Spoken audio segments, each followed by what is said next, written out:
Hello and welcome to the Masters Swimming Podcast, available on all the major podcast platforms and on YouTube. I'm Joe Malone, and joining me for another Through the Water with is Gina Heyn, a multiple British record holder, a European record holder, and formerly a world record holder, I believe, as well as part of a relay team. So welcome to the podcast, Gina. Hello. I actually don't know if we still have world records. I haven't actually checked, but I was having a look we through, did and break quite a I few, do but remember. I'm I not do sure. remember you breaking. I do remember you breaking them, but must Yeah, admit I couldn't find them. So, but I might be wrong, and yeah, we'll have to establish that. yeah, But no, how are you doing anyway? yeah. I'm good, thanks. I'm good, thanks. Good, good. So Um, you swim for Teddington, don't you? And you currently yes, compete in the 35 to 39 age group. That's correct. yes, Yeah, yeah. This is my last year in that age category. brilliant. So I was looking through the records, and you currently hold 5 British records in the 30 to 34, another 5 in your current, and you also Yeah, still have a European record in the 200 breaststroke, I believe, from the 30 to 34. That is yes, that is one hell of an achievement, by the way. yeah. I mean, when I moved up age groups, the plan was to break world records. So I had my eye on as many British records as I could in that in my new age group. It hasn't quite happened. I wanted to get like the sprint freestyles and the sprint flies and the sprint breaststrokes. And I'm close on like 400 IM. It hasn't quite happened. So um yeah, it's still a good achievement, but I kind of had higher hopes for this age category. Yeah, I mean, it is one hell of an achievement, and amazing that you mentioned it's for like various different strokes at various different distances as well. Yeah, I mean, I try and do everything, obviously for decathlon, um, and I try and break records in 3 out of the 4 strokes. So yeah, I try and kind of keep everything bit of variety there. Yeah, Looks like breaststroke is your best stroke. I mean, certainly in terms of yeah, your records, would you agree with that? yeah. I mean, that's when I was young, when I was starting out with swimming, that was always my stroke. I sort of qualified for all the different levels of competitions in breaststroke first. But then due to like knee injuries and things, I switched to sprint freestyle. But also like I could qualify for nationals on fly and backstroke as well. So I just from a young age I always tried to do everything. Um, and like with masters decathlon, it always encourages you to do everything. Um, so yeah. No, that sounds really good. And the decathlon itself, is that something you sort of go for every year? Is it? Yeah, I mean Teddington, we've won it. Um, I think for the last 4 or 5 years, our women's team has won it every single year. I always come second, Jane Asher. I'm kind of like I'm happy with that. So, but yeah, it we always kind of sit down and think, right, there's 3 of us that tend to always make the ladies team on the decathlon, and then we always kind of encourage that fourth swimmer to do as many events as they can, do um the 6 categories, Yeah. so we can aim for the top spot again. Yeah. No, that's brilliant. And the decathlon's something we haven't really touched too much on this podcast yet before. So, given that you're somebody who partakes every year, do you want to just Mm. explain exactly what's included in that? Yeah, there's 6 categories. So sprint freestyle, which is the 50, 100, 200 freestyle. Then you've got the distance category, which is 4, 8, and 1500. And then you do the other strokes, the breaststroke, backstroke, butterfly, and then the last category is medley. So you have 6 categories, and you have up to 2 events that qualify towards your like grand total of points for each of them. So I can get 3 qualifying swims on the breaststroke. I could only get a maximum of 2, which makes you kind of enter the events and swim the events that you might not want to do. So like backstroke for me, and 400 freestyle, but it goes towards your sort of grand total of points. Mm. So it encourages you to kind of spread out and do other events. Yeah. And can you race those as many times as you want all year round, and it would be your best times Yeah. that get put forward? Yeah. It's your fastest times in that. Yeah. Oh, that's So brilliant. That's brilliant. And I assume yeah, I that's think it's something that great. you're aiming for again this year. Yeah, I've done my 400 free. Haven't done any Brilliant. backstroke yet. So got that ticked off. So yeah, I'll be doing some backstroke at some point when I feel like it. Yeah, no, that sounds great. I read something really interesting. I think it was on your Instagram bio, and it said something like you love swimming and then Mm, you hate running unless it's for a good cause. yeah. Um, Oh my but word. I just wanted to sort of not so much the running, but more in the swimming. You know, it really comes across how much you love it. I mean, you've just been talking about the Mm, decathlon there. You've got all these records. You're also a swimming teacher, yeah. and that's your job, which is awesome. Mm. So I guess my question for you really is like, what does swimming mean to you? Um, it means a lot. I mean, I didn't really sort of I got into it as a kid. I didn't really take it that seriously until I went to secondary school. But I've always kind of come back to it. I've tried other things. It's just I feel like there's nothing compares to being in the water. It kind of and I kind of speak to parents, I speak to teachers about this as well. That when you're in the water, all your senses are pretty much switched off. You can kind of zone out. You can focus on what you're doing. When you're swimming well, you're not fighting the water, you're flowing through the water as well. It's that whole thing of like when I run, it's just like it's hell. It's kind of you have to just really push yourself and you can't cruise, um you can't relax and stretch out. With swimming, it's just like you're just flowing through the water rather than fighting. So it's that whole feeling um when you're in the water that I just kind of I have to come back to it. Mm, So No, that sounds really yeah. good. So, I mean, not an obvious question, really, but do you really consider swimming as part of your personal identity? Yeah, because I mean I've tried to stop swimming, but I've always come back to it because like I say, it's just it really helps when you can zone out and Mm. you can just enjoy the feeling of swimming. Why Yeah. why have you tried to stop? Just because I thought like get on with life and um have a social life. You know, when I retired from sort of full-time swimming after 2012 Olympic trials, so like 11 years ago. And I was like, right, I'm gonna start running, I'm gonna start doing other things, and I'm just gonna enjoy life. And then it was sort of thinking like, actually, I miss swimming. I miss just being in the water but I've been able to now fit it in round everything in life, so Yeah. around work, social life. So yeah, it's kind of I think it'll always be there as long as I can put one foot in front of the other, I'll be able to swim. So No, yeah. it sounds like you just have a natural belonging, really, which is lovely, and it's great that you've been able Mm, to fit it into your life. So you talk about, yeah. you gave up full time swimming after the 2012 Olympic trials. How many Mm. times a week are you swimming now, on an average? Um, at the moment, not much, not enough. I try and average about two, maybe three sessions a week. Because I mean, I'm in the water like 30 odd hours a week doing work. It's quite difficult to then fit my own swimming in. So yeah, sometimes I hit three sessions a week. But most of the time it's two. So it's just kind of getting myself to training as well, which is the difficult bit. Um, Yeah, yeah, but yeah. yeah, I seem to be able to get away with it, not being able to do much training. So Do you think that's yeah. because of the volume that you maybe put in when you were younger?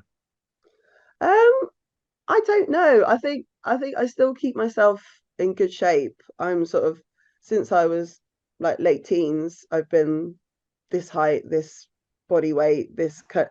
You know, my body hasn't changed much, so I'm quite physical anywhere in life with my work, with um just out things outside of training. I keep myself in good shape, so I think that's and technically um I'm probably quite good. So that then means I don't have to put as much training in. Um, so yeah, I Mm. can get away with it. Yeah, well, I want to explore that a bit actually because you are a swimming teacher, so Yeah. clearly teaching people to swim as opposed to teaching people to swim fast Mm, is what you do. So I assume you're teaching literally beginners, yeah. children as they kind of go through the stages. Yeah. I teach, I mean, I used to coach, but I prefer teaching. I teach 3-year-olds up to sort of early teens. Mm. Um, and from real beginners, kids screaming because they hate the swimming pool. Yeah. Um, you've got to kind of, it's a psychological side of things as well. It's a very scary thing to do, and it's a very kind of, getting a kid to put their face in is a big Mm. challenge, but then also getting a kid to understand that taking your time, going slow actually makes you go faster. Mm. So because they just think, right, I'm off, splash down the pool Apps, yeah, big a million splash. miles an hour, and then they're Yeah. like, I can't breathe. And then you get them to swim nicely and smoothly, and then they realize that actually good swimming is a lot easier, Mm. um, and slowing down is actually better. Mm. Um, yeah. In any job, certainly in any job I've ever had, there's always got to be that thing, that hook that just makes you think, oh, I really love this. What Mm. what is it about swimming teaching that you really love?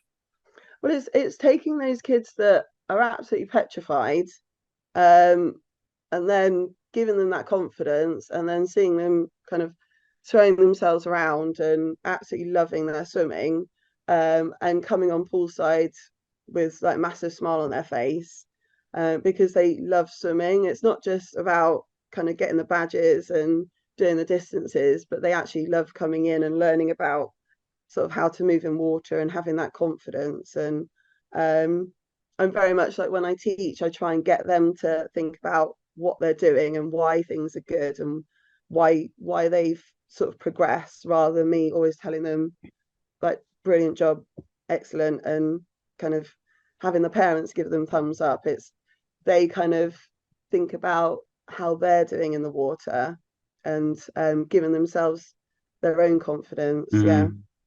So No, that sounds that's a fascinating. massive thing for me, Yeah, giving that's them brilliant. self-confidence. Yeah. So, I mean, would you like, with a child, are you always aiming to sort of get them to a place where they could potentially join a club because they're ready? Is that, or do you see yourself as being a feeder, or Um, are you quite happy to just say, I'm quite happy. I understand that some kids are competitive, and like, we get kids that are technically amazing, but they don't want to go to a swimming club. We get kids that aren't great technically, but they want to compete. So it's like, if you've got that competitive side, then I'll always encourage them to go to a swim school, a swim club. Um, but my biggest thing is just to get them confident in the water, to get them to enjoy swimming as like a way of fitness. Um, yeah, if they want to join a club, they, it's like, go for it. I mean, when I learned to swim, I never thought I'd join a swimming club. Um, it's just something I happened to kind of fall into. So yeah, yeah? When you yeah. when you're swimming yourself, then, given that you are a swimming teacher and that you're always, Mm, talking through the technique, do you find yourself in training always tuning in to your technique and thinking about all of the elements of yeah. your stroke? Are you very technically minded like that? I am. So I will actually like do, sometimes, like the coach has said, do this for warm up, and I'm like, I have to do something else. I have to do the technical side of things. I have to go through that. Mm. Yeah, so I am really into the technical side of Mm. things, and like every stroke, you can't really go into a session and just go straight into swimming, and swimming fast. It's like, you have to build up to that. You have to do the skills, the body position stuff. Yeah, so I'm massively into that. Mm. Um, so sometimes I go do my own sessions at Hampton, and you'll get, I don't want to say just triathletes, but you'll get members of the public just saying, why are you doing doggy paddle? Why are you doing like that drill where your shoulders are moving? And I'm like, because I'm a swimmer and I know like the technical side of things, Yeah. and it's what you got to do. You can't just swim up and down to get better. Mm. Yeah.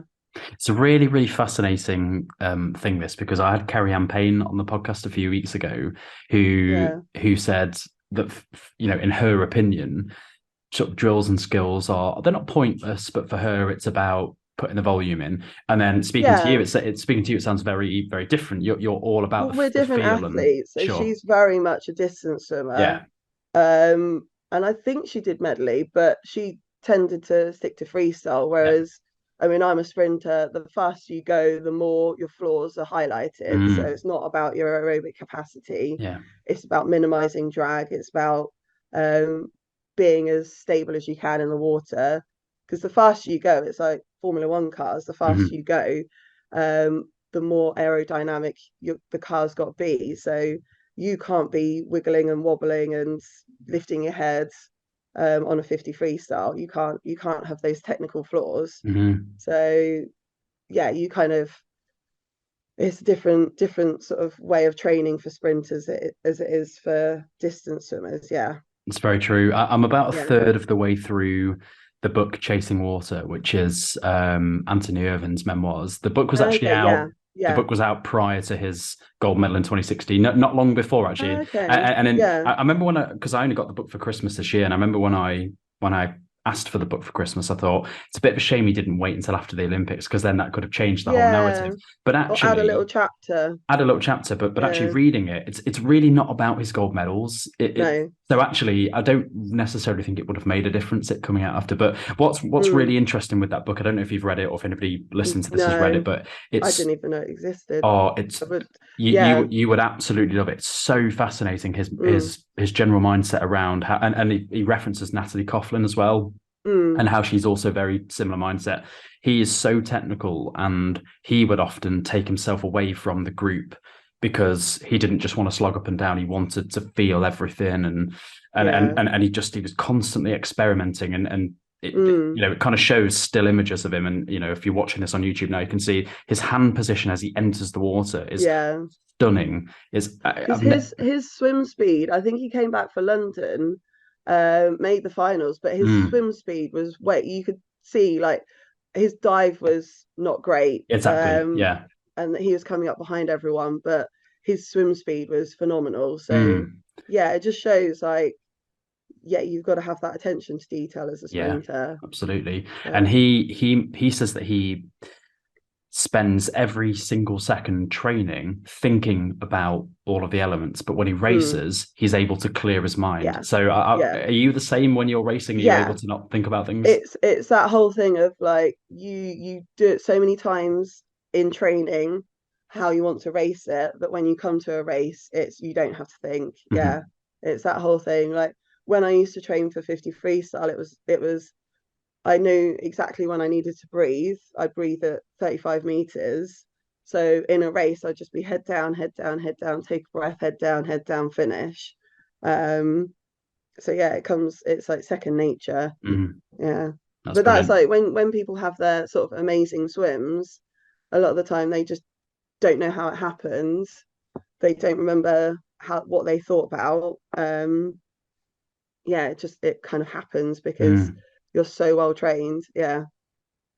that's So fascinating. Would you say yeah. you're short course or long course? I'd say short course now. I used to be long course, like when I competed full time. Um, I used to be a lot better. Well, yeah, I was decent long course. But now, yeah, short course, it's kind of, yeah, just ping backwards and forwards. Yeah.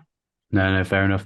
So, we've established obviously that you like to take part in the decathlon and you race lots of different events. So, in terms of your training, then how do you kind of manage? How do you manage your training? Do you just chuck in random when you train on your own? I'm talking about here. Do you just sort of create these random sets, or do you try Yeah. and target it so that you're covering all the strokes and a certain amount of distance on each, or how does it I kind of I work? would always I'd always go through most of the strokes.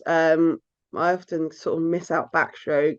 Um, it for various reasons. Like, I don't particularly like it, but in a public session, if you're doing backstroke, it can be quite tricky if you're catching people up, but you can't see them. Mhm. And then also at Hampton, when I do my own sessions, it can be so sunny that you can't see where you're going. So I would always do very steady stuff on my back, never really sprint it.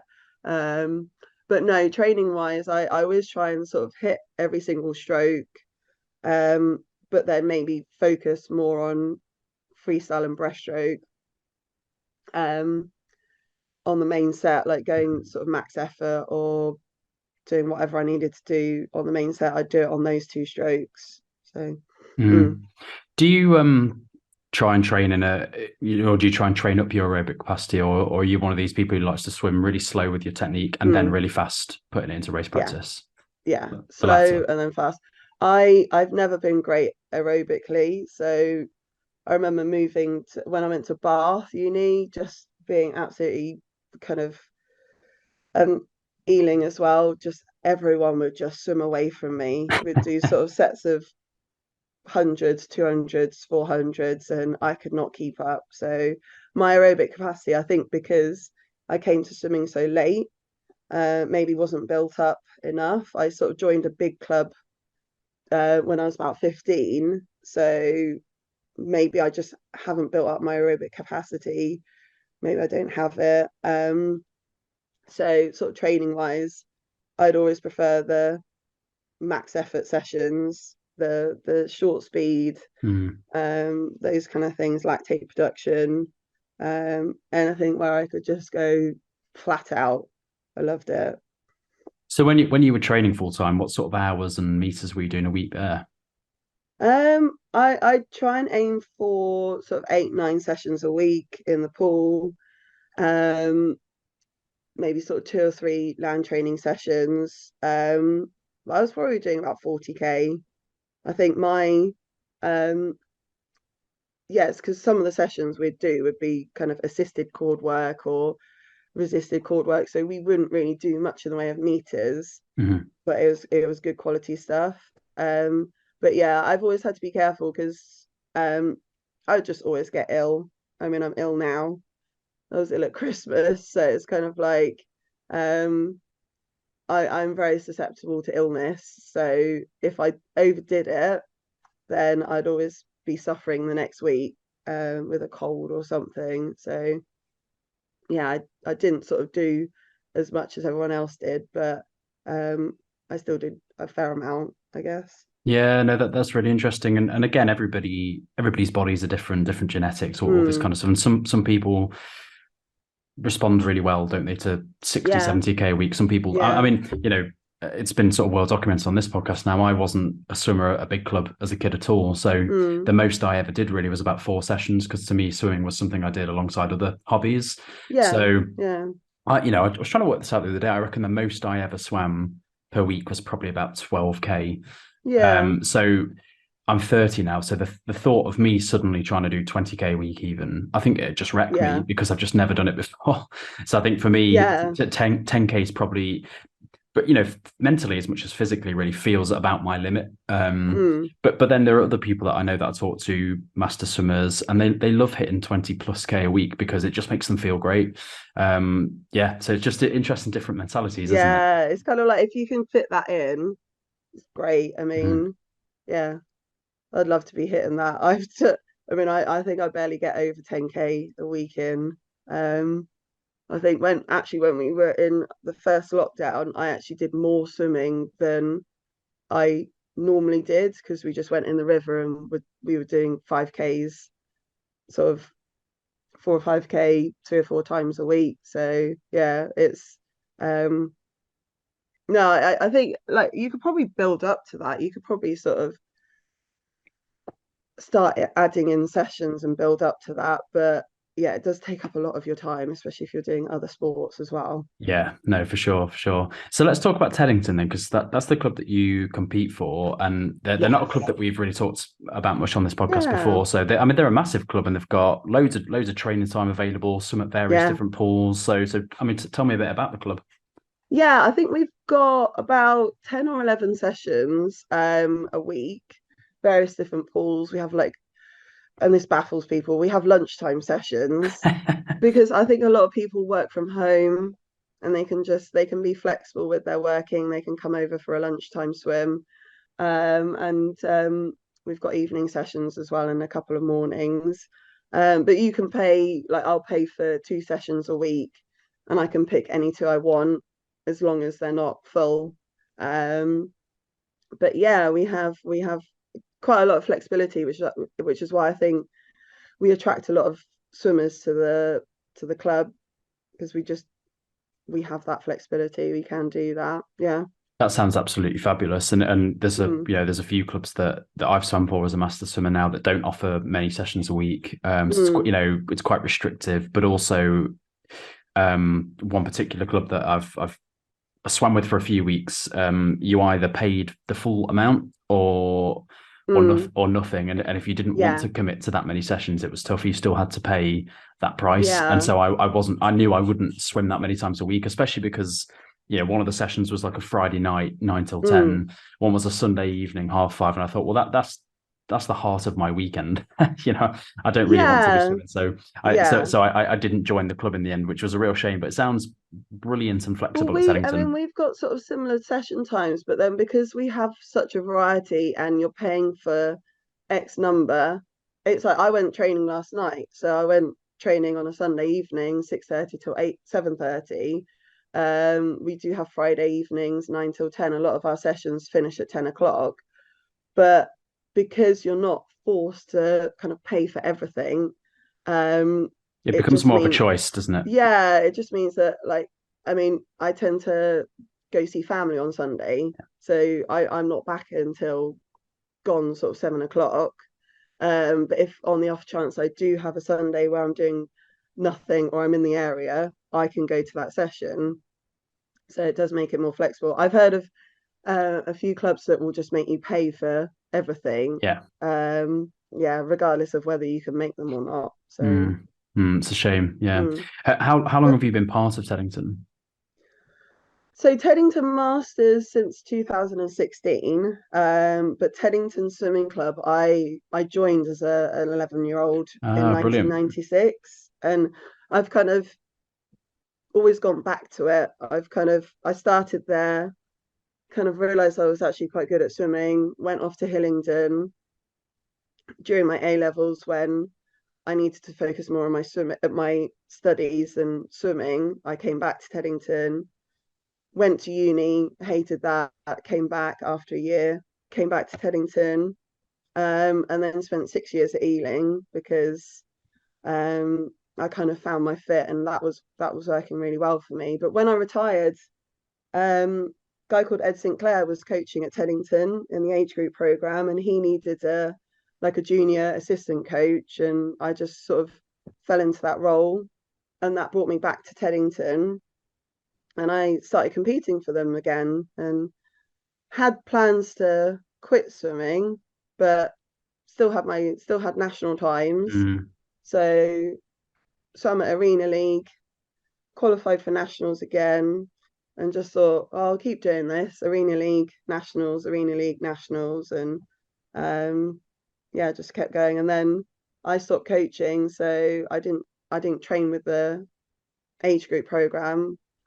Had a few months off, start of 2016, and then decided to join. So one of my best friends has always swum at Teddington.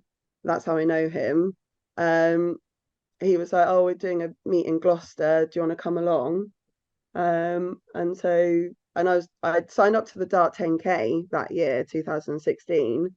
So I was like, okay, I need to do a bit of training. So I trained with the public, and then my friend, he was like, we're doing this meet, and went along, and loads of master swimmers from Teddington were there. And so I thought I'll come train with them, and did European Masters in London, just did some relays with them. And then it kind of, I enjoyed the social side, so I thought I'll keep going with them, and have been with them ever since. So yeah, That sounds fantastic. And yeah. are there any coaches that still are still there from your childhood? No, but every time I think so Carol and Dave Butler were my sort of original coaches at Teddington, and Carol was kind of like the big part of me still swimming. So I came back from uni, and I didn't want to swim anymore. I was really sort of mentally and physically drained from that year, from that experience.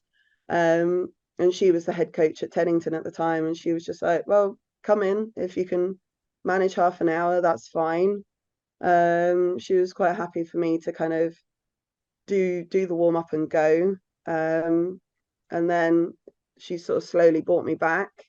And then like a year and a half later, I was getting sort of senior national medals um, under her sort of coaching. So yeah, she was a massive part. So I every now and then I see her on poolside, saw her at Bracknell, saw her at Crawley. So we always have a little catch up chat, and yeah, so it's good that sort of people like her, I can she's still going in the swimming arena. So yeah. Oh, that's brilliant. That's brilliant. Yeah. So it sounds like you've maybe found your perfect kind of medium now in terms of the amount that you train. It's not too much, it's not too little. You can still achieve great results. Do you feel like you're in a good place with it all now? Um, at the moment, no, it's kind of it's like the last few years, obviously, it's with lockdown, it's not been particularly like consistent, but I've just been finding like the last 6 months have been quite difficult because of various things outside of swimming, really.